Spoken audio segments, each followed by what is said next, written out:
Vamos trocar pneu sujo com água, velho. Então vai ter que secar isso um dia no top pneu, entendeu? Tirar a areia de dentro, já furar de novo para secar.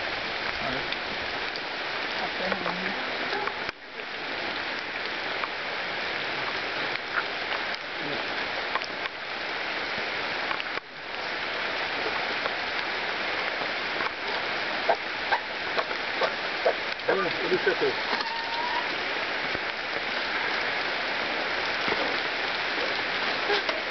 Vocês vão falar do banheiro. Vocês vão falar de um grito, ele precisa alguma coisa, né?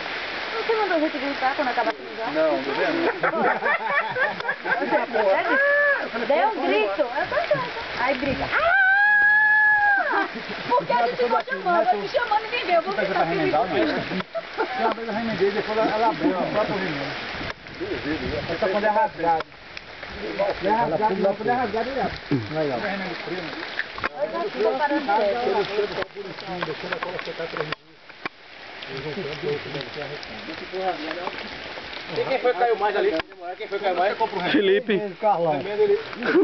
Foi feio, 3 vezes.